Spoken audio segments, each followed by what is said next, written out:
Welcome, welcome to Leader Site. This is a space where I get to talk to people who I think are interesting and inspiring about leadership, which is one of our favorite topics. And our goal is to provide you with a little bit of insight, maybe some foresight and some 2020 hindsight. And my guest today is a good friend of mine, Ted Castle. Ted has had quite an interesting journey.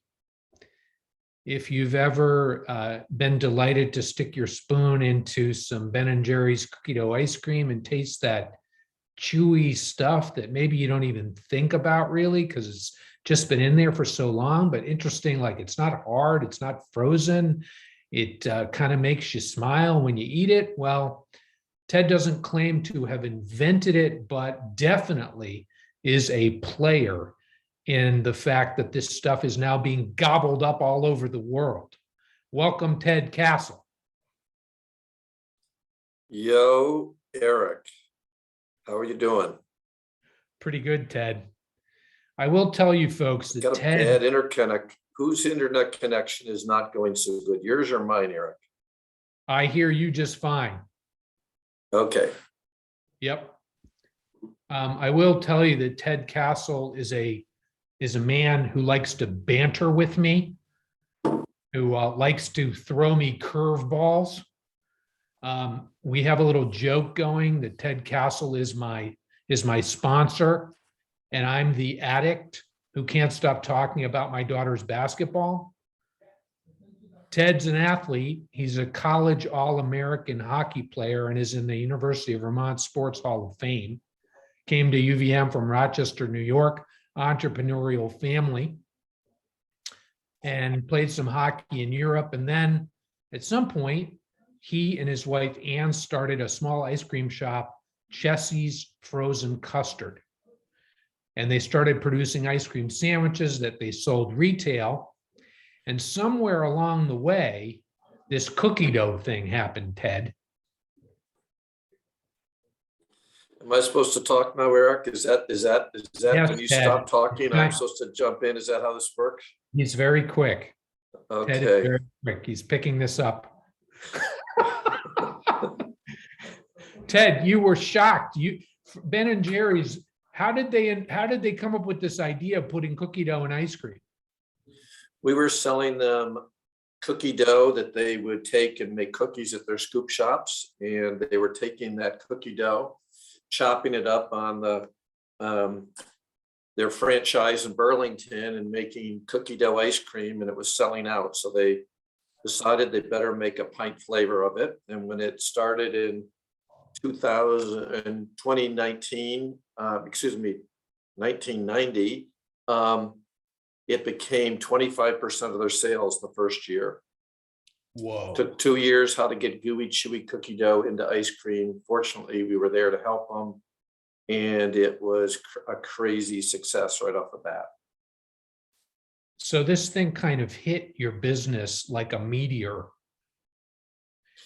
Yeah, we were over at my wife and I, Ann, opened a small ice cream shop at Champlain Mill in Winooski. And we started to do wholesale work out of the back of a building at 40th and Allen. We had about maybe 30 or 40 people. We were making cheesecakes, or making ice cream cakes, or making ice cream sandwiches, doing anything we could. And then we started doing this work with Ben & Jerry's and Brugger's, and then cookie dough ice cream hit. And yeah, it turned into a monumental run for about 4 years trying to keep up. This trying to keep up thing is part of what, I think is interesting. And maybe you could just give these guys the skinny on that as I understood it, like Ben & Jerry's came to you and said, Ted, could you maybe make like 50 times as much cookie dough as you made last month? Yeah, it actually started with, can we make 400 cases a week? That after 2 weeks turned into 800 cases, that 2 weeks later turned into 1,100 cases, 1,200 cases. And then that was about after 6 weeks. And then they invited me down to Ben & Jerry's down in Waterbury, and I walk in and there's all the mucky mucks back then, Ben Jerry's, Chico Lager.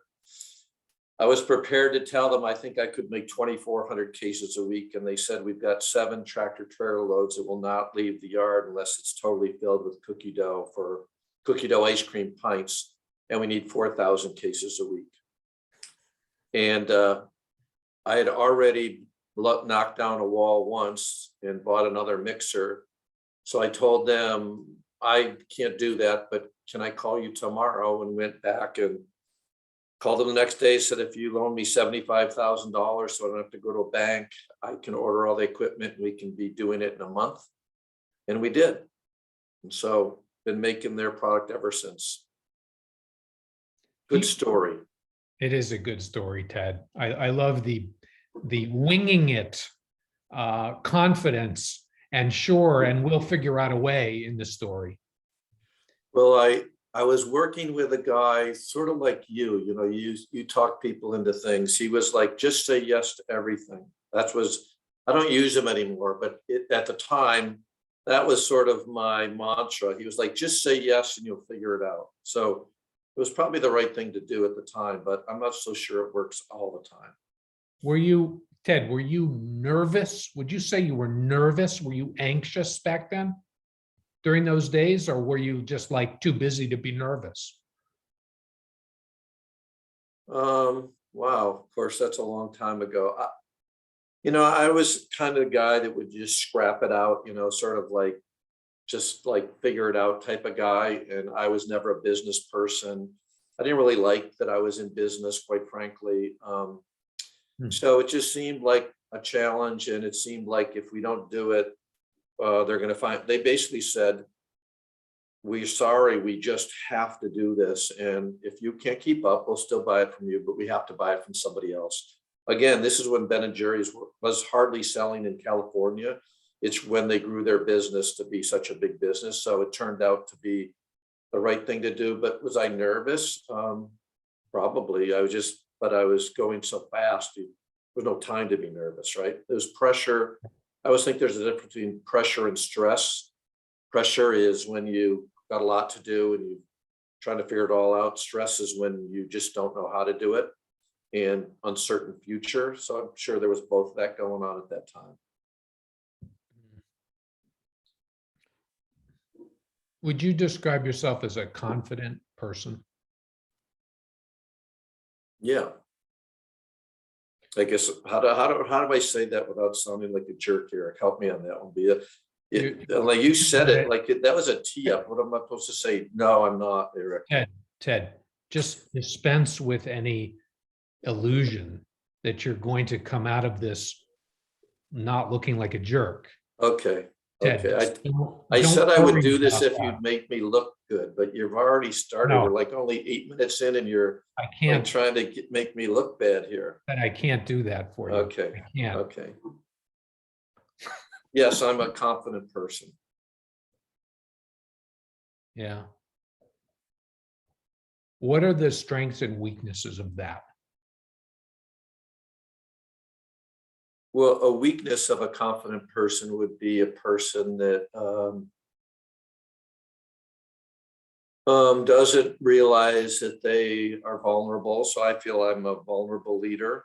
I believe that I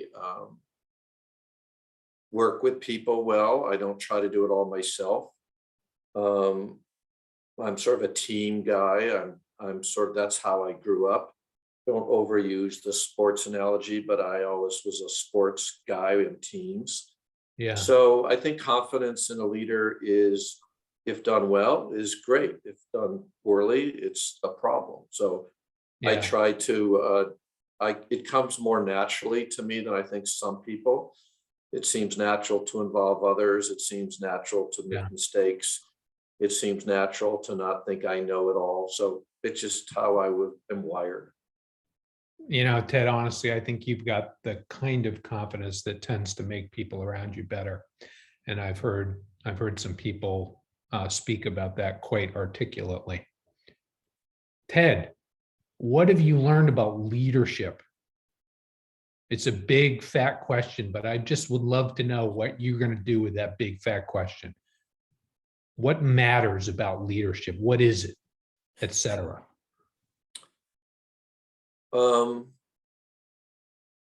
yeah, I don't sort of like those questions because they're too complicated, but I would say my style, I think leaders have to have a style they stick with, and at the same time, they have to be adaptable to different situations. So a leader for me at Rhino Foods, a small, mid-sized company in Burlington, means one thing. A leader as a husband, a father means another. A leader doing a lot of work around racial equity. What would it look like if I tried to be more of a leader in that lens? And it's probably not stepping forward thinking I know everything. So I think a leader is a person that understands their position and how they fit in to have things move forward. So as a privately held business, I'm a leader that has to provide direction.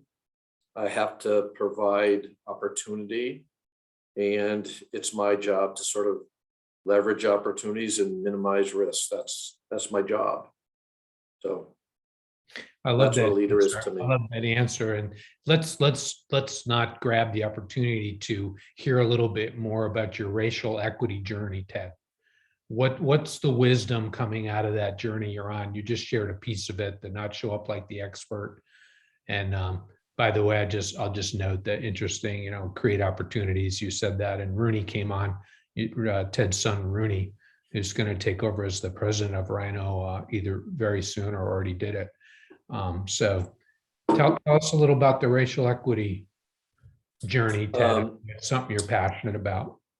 Well, I would say that I'm a newbie. Around 2 years ago, and a lot of people after the George Floyd murders stepped in and questioned what was going on. I was fortunate to get invited to a group of it was back then around 30 people. It was one of the founders of B Corp. And we sort of created our own little group called White Men for Racial Justice.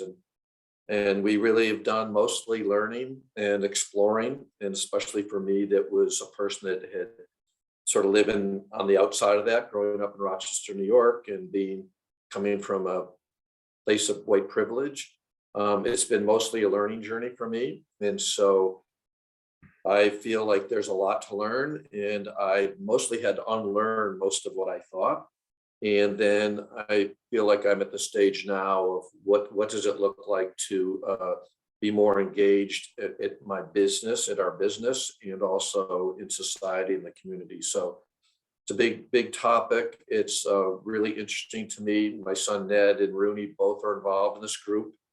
I brought a lot of friends in the group, and so again, our group is a group of white males because we feel the systems and structures have advantaged us, and it's our job to understand it and see what we can do to make things better.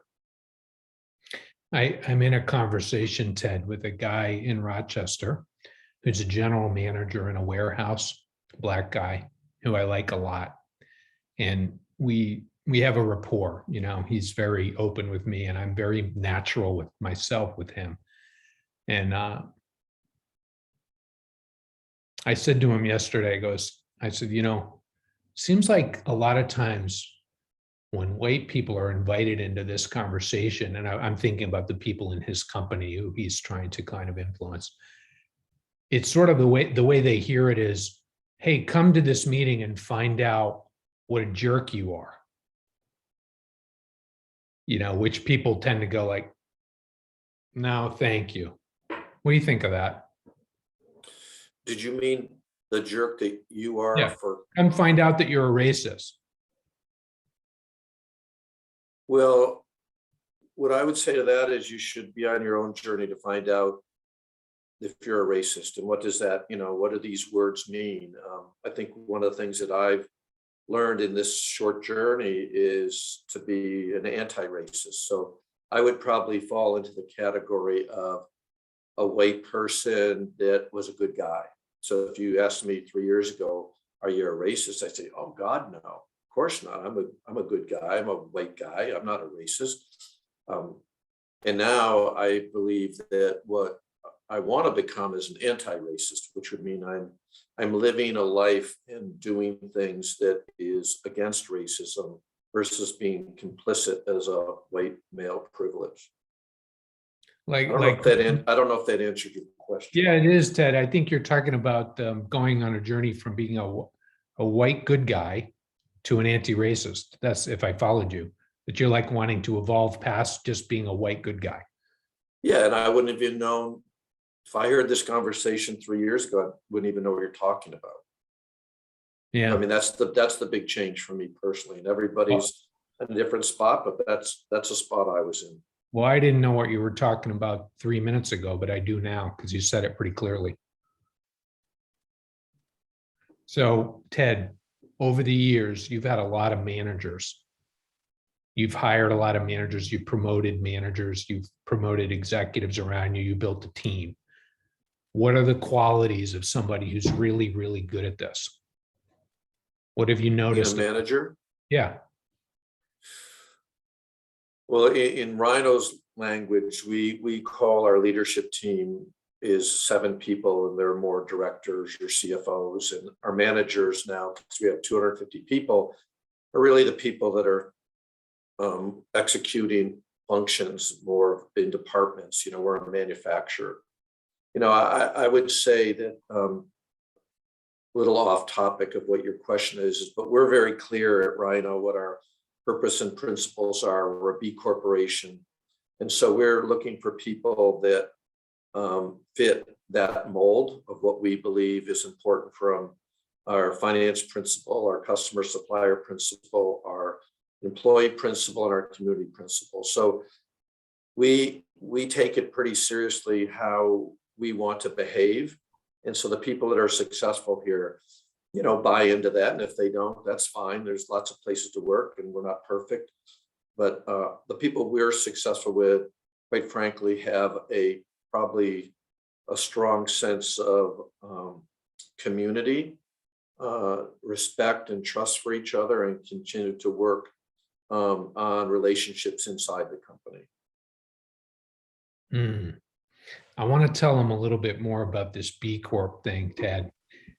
They developed a couple of innovative things, including an employee exchange program that there's a seasonal dimension to Ted's business, and he did something together with his team, very creative, to prevent layoffs and exchange employees with different businesses who have different business cycles. And also the Rhino Foundation, which has an income advance program that provides emergency financial assistance to employees. And I just want to show you a few pictures here for a sec to highlight some of this stuff. And then if I can, if these pictures are going to come up, which they're not right now, which is bothering me. Will you tell them a little, Ted, about the B Corp journey that you've been on? Sure. I don't know how much people know about B Corps that are on the call here. Basically, if you don't know anything about it, just Google B Corp. They have an amazing website. But B Corp mission is, it's really a movement. There's a little over 3,000. It's a worldwide effort. And a B Corp means that you pass an assessment that has questions around your governance, the workers, community, and environment. And basically the mission is a business is a force for good. So if you think about business has the ability to be a force for good or not so good in all those areas, the assessment really is a maturity scale that is looking for people that are putting the effort in to prescribe what is good. At the same time, it doesn't tell you what you have to be because there's 200 available points. So you'd be like, oh, 200 points. It's easy to get to 80. I think over 30,000, maybe 40,000 businesses have taken this online assessment, and the average score is about 48 points. So again, you really can't just say, I want to become a B Corp. You have to have policies and practices along that journey. And fortunately, Rhino, our purpose that we started 30 years ago was the impact and manner which business is done. So for us to become a B Corp, quite frankly, was fill out the assessment. We scored 80, I think 81 or 82 points the first time in.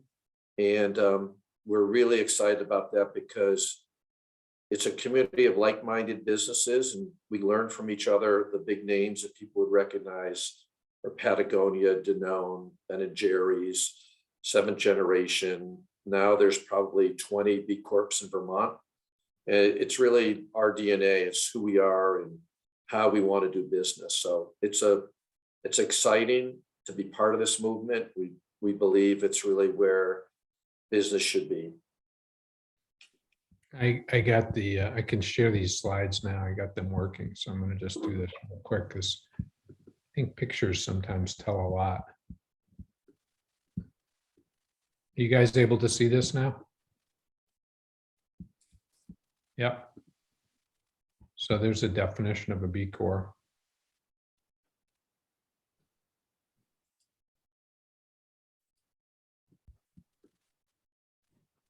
The Rhino Foundation's mission.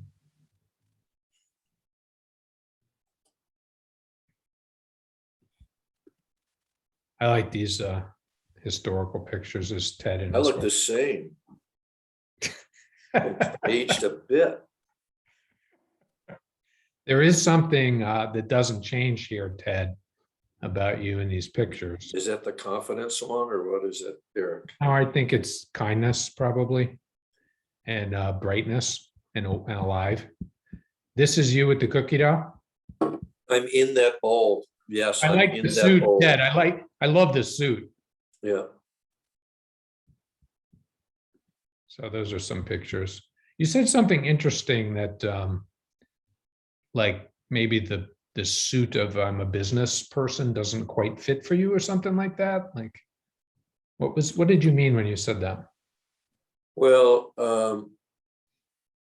I never went to school for business. I was at UVM in the 70s. It was not cool to be in business. I was coaching hockey, assistant hockey coach for a while. And then we started this ice cream store with my wife and ended up not getting the UVM job. So next thing I know, we're sort of trying to figure out how to make some money. And so what I mean by that is at the time, it was more like I didn't know what else to do with myself.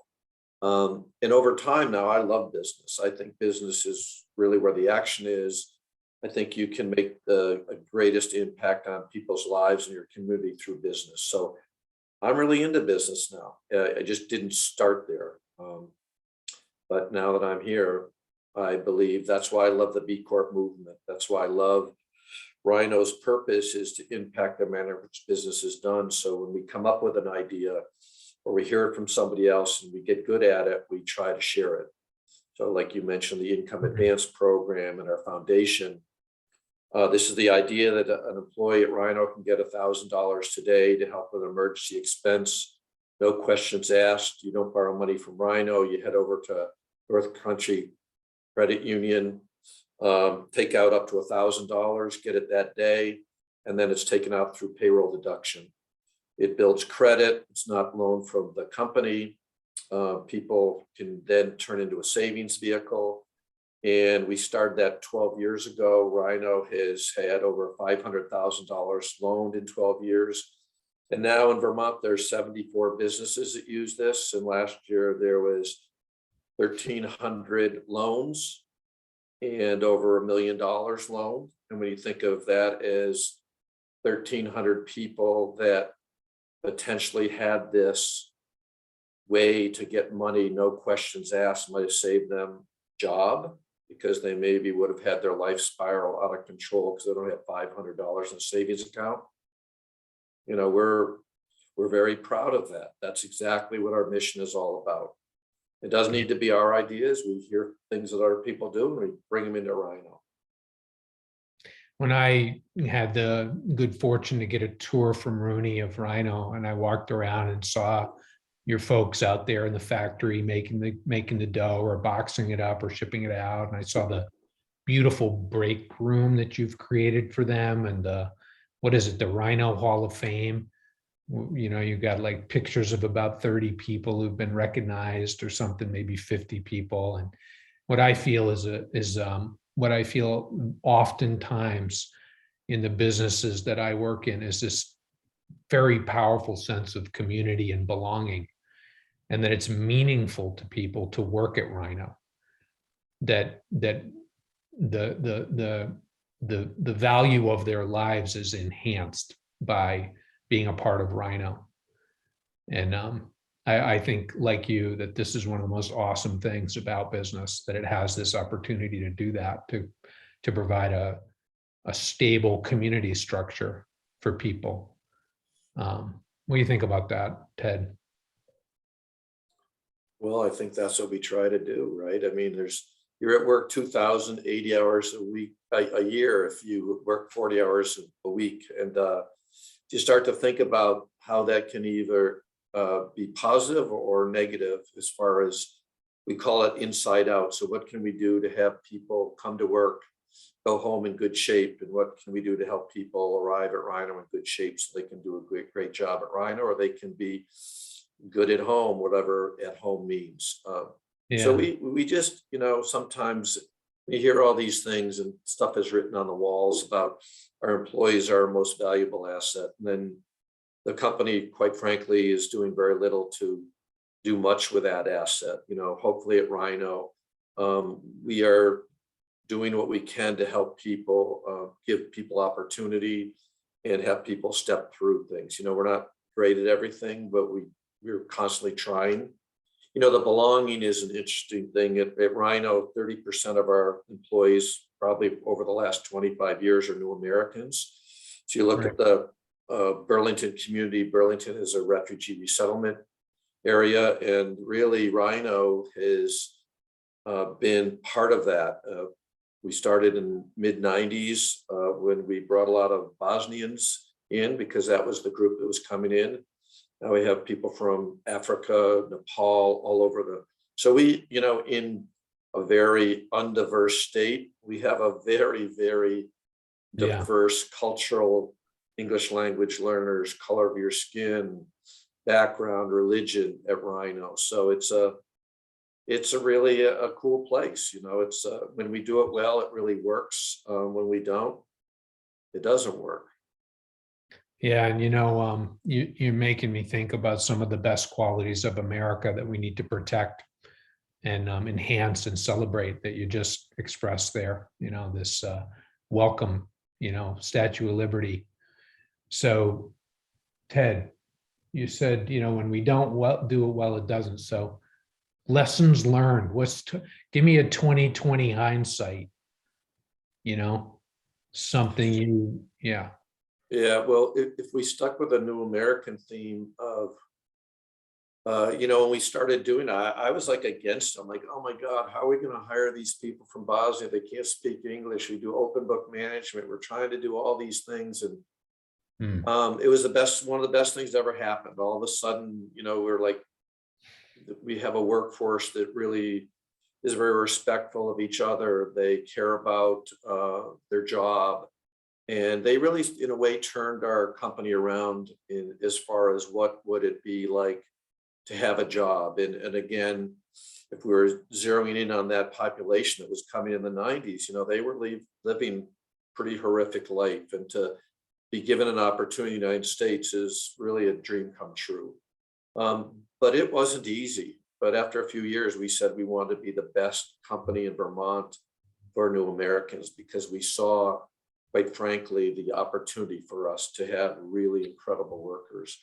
And over time that changed. I mean, to have a person be successful, it's a new American from Bosnia is very different than a new American from the Congo. That's very different than a new American from Nepal. And so you're constantly having to pivot and adapt to changes. And so belonging for us is a constant. My son, Ned, who does a lot of work on our website, and it doesn't work at Rhino, but he does a lot with the videos and photography, and used to work at the Vermont Folk Life Center. So he's a great storyteller. We had our Rhino Day, which is our off-site once annual event. And our theme was belonging. And so he just set his camera up and had people randomly come up and say, what does belonging mean to me, to you? And when you look at 30 or 40 people saying probably about 4 to 5 things, all a different way, but saying the same thing over and over again in their own language or their own way they express it. It actually isn't as complicated as people make it sound, but it's complicated in the execution, right? All these things sound easy, but they're not so easy. In a few minutes, I want to give people a little breakout opportunity and let them think out loud with each other about some of these things you're sharing, Ted. But just before that, I want to do a little pivot over to the family business angle. So, we saw those pictures of you and your wife, Ann, they are starting up. And I mentioned Rooney, who's on the call here. And also I want to mention humor, and give you a little sense of, there's a culture of humor at Rhino. Here's Ted with his 2 sons, Ned and Rooney, and the family here. Delicious things done right at Rhino. That's Ned on the right and Rooney on the left. And then this one just cracks me up. So take a look at this picture here. We have Rooney, the successor president of Rhino. This was a video that Ned did that the whole company watched. It was part of the video that Ted was just talking about. And this was hilarious. I wish I could show you the video, but I'm not confident the quality would be good. But Rooney's sitting there talking about the transition and his values and how he's thinking about this stepping into the role as Ted's son. Ted and Ann founded it. And Ted comes out in this chair tied up, and he's kind of like going, and like he's like desperate to get back into the picture. And then it's a hilarious section of this video that the whole company watched. And then Ted kind of walks his chair down, trying to kind of mooch into Rooney's scene here. And then sorry. Then the funniest part was that Rooney just kind of quietly takes Ted and shoves him out the door, and then they put a big crash sound in the video, so that it sounded like Ted had kind of gone off a small cliff, perhaps. So Eric, that really happened. That wasn't staged. Rooney did tie me up. This is real. This was not supposed to be funny. Oh, okay. Ted, I thought the whole thing was a joke. No, it's a problem. I don't know where you found that video. Yeah, it was absolutely hilarious. And honestly, Ted, I just think it's such a great sign that a company could be just having humor about these things. Sometimes this process of transition is deadly serious and full of such palpable tension, whether it's a family business or not a family business. I have a company right now that's in a CEO transition. 3 SVPs are competing for the role. And Ted, it's been terribly tense really for a year between them. So what do you think about this? How do you do this right? How do you do a transition like this? And Rooney, if you want to get in and comment on this in a minute here, I'd love to hear your thoughts too. I don't know what is the right way to do it. I grew up my mom was in a lumber business, 4th generation in Rochester, New York. My dad had a family business, and I grew up really not talking about work at home. And Ann and I really, I don't know, we all sort of do what our parents do, I guess. And we never did a lot of that. And so it was more about the journey for me. And I never felt like my kids had to take over the business. It was never part of it. Doesn't mean that's right or wrong, but that was sort of the game plan. Rooney started working in the business, and about 4 years ago, after he'd been here 6 years, so he's been here now 10, he about 3 years ago said he was interested in taking over the business. So we've been working at it. So it's not all humor, that's for sure. It's really serious. We're 250 people, and we're a lot bigger than we ever thought we'd be. So it's a big deal. At the same time, the internet says 40 million in annual revenue. That was quite a while. That was a while ago. How did you get that on the internet, Derek? Everything about you is on the internet. Well, most of it I'm not sharing right now. We're quite a bit bigger than that now, so that's okay. And so for us, I didn't want to sell the business. I don't want a private equity. I don't want partners. Those are all fine. I don't want to go public. Trying to have a great business in Vermont. And fortunately, Rooney wants to take over. Ned is still involved in many ways. And so it fits our family. Again, I don't think that there's one way to do it. And I don't know if we're even doing it right, but we've been making it up as we go and just being honest as we move along. Maybe honest is part of it, and maybe not forcing it is part of it. Rooney, you want to put anything in about this? In all seriousness, it's something people are really curious about, whether it's a family business or a non-family business. I wonder, from your perspective, what are some of the things you think you guys are getting right about this, or doing, on the right side of halfway or something? Yeah, I would agree. We don't know if it's right, but it seems to be working for us.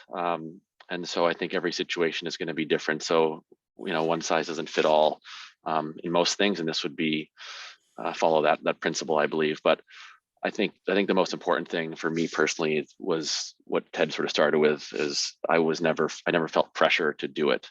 I was started working the business just because I was traveling and wanted to make some money to go back traveling. And that was just over 10 years ago now. So I've sort of stayed and have found joy in finding different aspects of the business and getting to know them.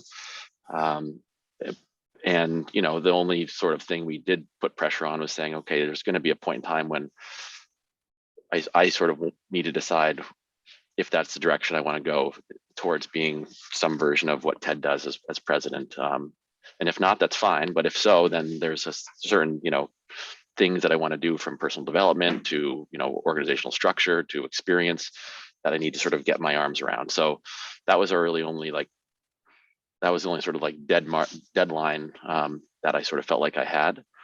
And then I think the other thing we've done well is have a plan. I think it's important to have some milestone out there that says, okay, here's the target date.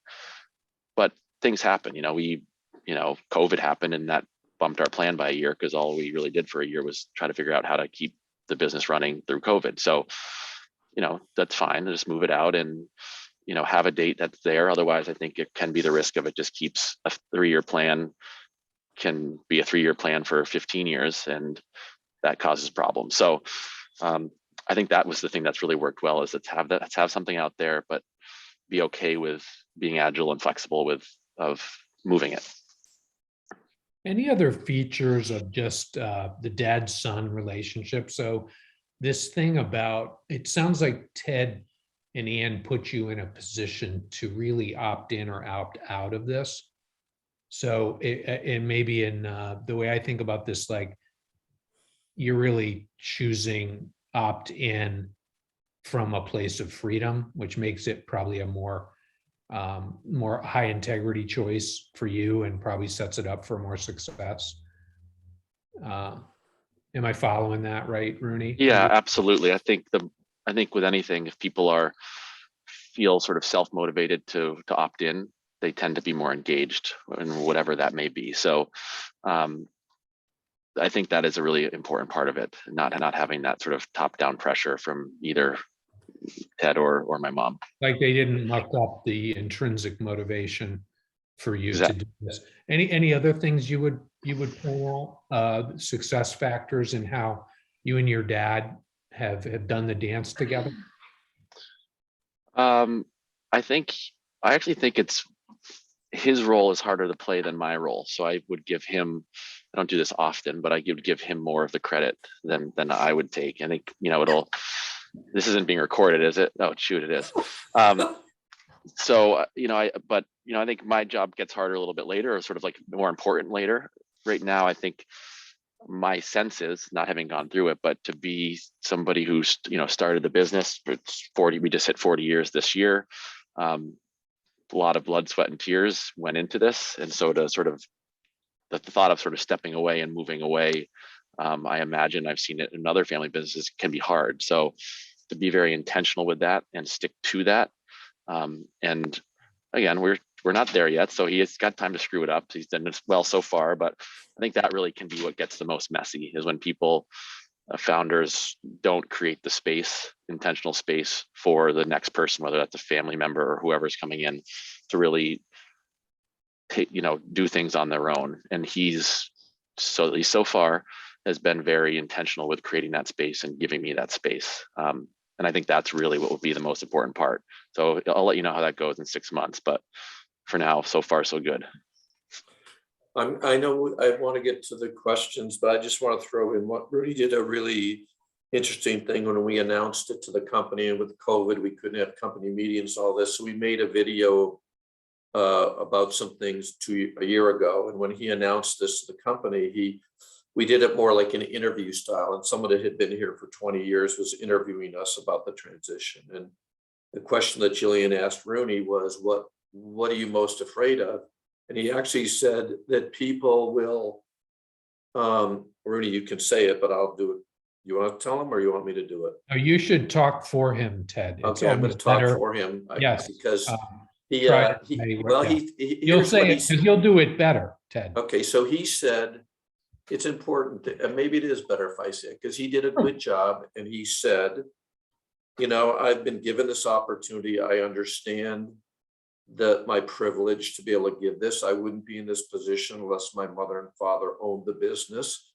So that's my biggest fear, that people will look at me as a person that is undeserving of this. And that's my biggest fear.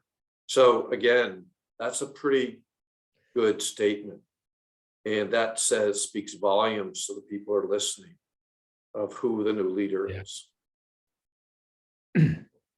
Yeah, that was a very, very nicely done interview, and improv, but really, I love that story. Ted, thank you for telling that.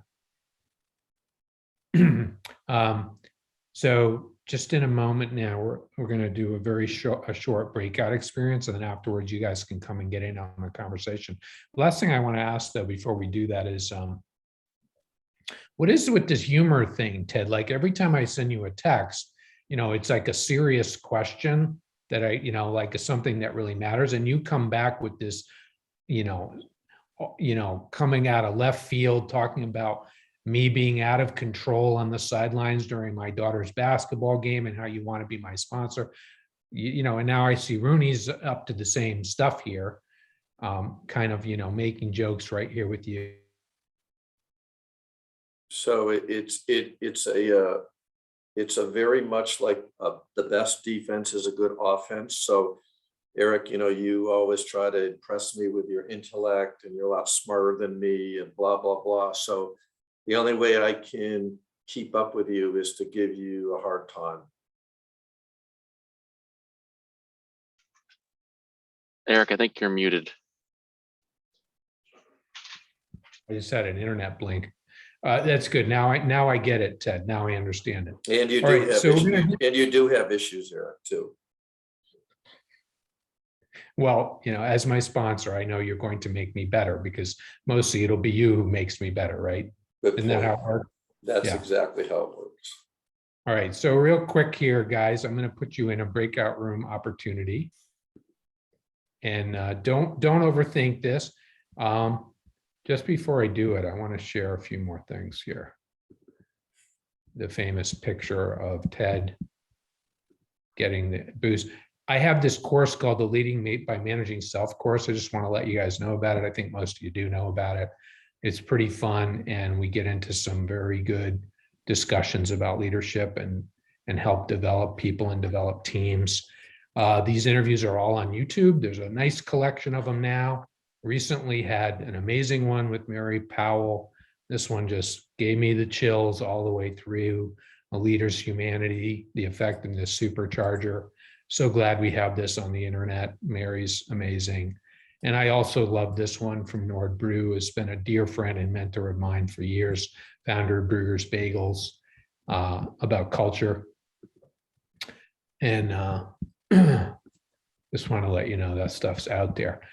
So don't overthink this. I'm going to give you a chance just to reflect. If somebody in the small group would just jump in and start talking about something that Ted said that you thought was interesting, and I'll give you guys about just 5 minutes just to talk, and then we'll come back and you can ask, we can get into the conversation together, okay?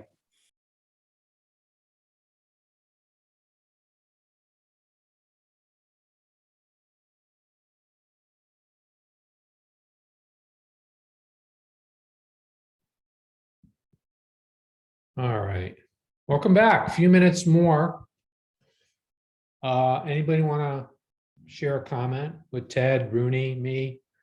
Ask a question? So, Love to hear what you're thinking about. so Manthon and I were thinking about how much of a social, societal benefit Rhino Foods is giving, not only to Vermont, but sort of to the federal government. And we were thinking, in many ways, the government penalizes bad behavior instead of promoting good behavior. And so when I think of all the employees that Rhino Foods is supporting through these loans and through this education and all the good work they're doing, they've got to be promoting a better culture, a better economy, a better society, which is reducing sort of the toll on the federal government. And, I would hope that the government is supportive of his company and provides him, should be providing him with tax benefits that he and then in turn can provide it to his employees, because he's keeping them employed, he's keeping them educated, and just doing much better for society than some other companies are doing. And just quite admirable, really, really interesting. Interesting question, Decker. Ted, Rooney, you want to, either one of you want to? Well, my mind when you said that, Michael, is like how there's people can get carbon tax credits, right? So if you're not doing great things, you can buy tax credits, and then that helps plant trees, right? And the B Corp community has always wondered, maybe why don't B Corps get some better tax breaks? So I think you're right on. I just think it's not the way people necessarily have thought. But 50 years from now, maybe if you could demonstrate that you're doing these things for the environment, or you're doing things for people, could you get a task? You could argue that probably if somebody put a pencil to paper, probably a good way to do it. Reminds me of the women and minority owned business tax credits that the state of New York has. Other questions or comments? What are you thinking about? What did this get you thinking about? Thank you. Hey, Eric, thanks. Ted, nice to see you again. This is Dan Vandervliet. In our short discussion, we talked about sort of like the role of luck, that this was not something you set out to do, but, this connection to Ben and Jerry's kind of fell in your lap. And, at the time, Ben and Jerry's was still kind of in its early stages, starting to grow pretty rapidly, but, how you responded to that was critical, and how you've kept that partnership over the years and grown together and, matured both as a leader as well as a business, I think is what has struck me most in this story.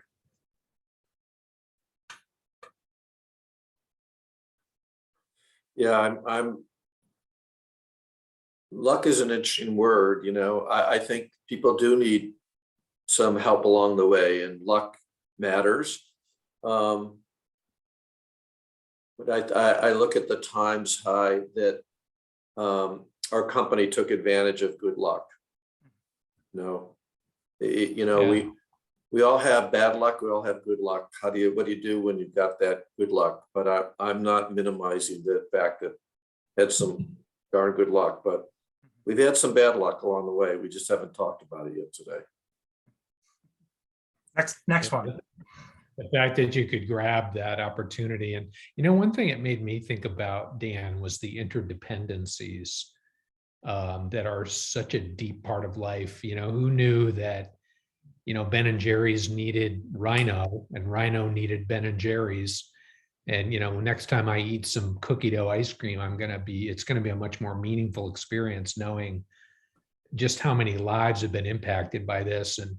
and Ben and Jerry, being so entrepreneurial and seeing that this stuff's jumping off the shelves, let's attack and make this happen. And next thing you know, their sales are crushing that of Pillsbury's Mhm. top premium ice cream brand, Yeah, Um, Ted, you mentioned you grew up in Rochester. I'm out in Ithaca, New York right now, and it reminds me of the Wegmans story. And a lot of this is about symbiosis and the relationships that are formed because, Wegmans has done the same with many businesses that they work with, various farms that have grown substantially as Wegmans has grown. And it just, I think it speaks greatly to the relationships that are formed and why those are critical in these types of businesses. Yeah, that's what I like about the B Corp movement. We get influence, right? I mean, like Ben and Jerry's created just about was the first ones to talk about social responsibility. I mean, literally, it was the Body Shop and Patagonia and Ben and Jerry's. Like, there's 5 people in the early '90s that they sort of created this term called 3-part mission, social responsible business. So. Did I get a lot from that? 100%. 100%. So I'm a big one for, that's why we have the purpose to influence, the manner in business is done. So I think it's all about who you talk to, what you talk about. And that's why I'm doing this, right? I never say no to anything. I'm going to say yes to any time we can talk about business. It doesn't mean that we're so great at it, it just means that we're going to talk about the things we do well and the things that we could do better. Because I think that's how businesses get better. Awesome. and speaking of which, right after the Mary Powell interview, so she's the CEO of Sunrun, which is now the largest solar installation company in the world. And she, from Vermont and part of this whole kind of culture that Ted is talking about. And they just announced this. You probably heard about this amazing partnership with Ford F-150 trucks, either all electric or I think they're all electric, and they have this very innovative partnership where people who buy the trucks also buy things for their home that will pull the solar energy in and power up their trucks. So, this is kind of an amazing, in terms of if you're passionate about climate change and the environment, like Mary is. Ford Motor Company. Wow. That's a pretty cool level of advancement of this kind of thing here in America. We're right now down at the end. Ted, Rooney, I want to thank you guys for jumping on and doing this. I know it's impacted people, and it will again when they watch it on the video, and great for me just to learn more about how you think about these things, and inspiring. Well, I just want to offer, if there's anything around B Corp or also this income advance, just email me, and it's all about sort of trying to spread the good stuff around. So anything that's interesting, want to talk about further, I'm all in. And just for the video, Ted, you want to say your email address? The initial T, Castle, CASTLE, at Rhino Foods, RHINOFOODS.com. All right, folks, thanks so much for being with us. Thanks, Eric. Thanks, everybody. Thank you. Bye. Bye-bye. Bye, Rooney. Get to work, Rue.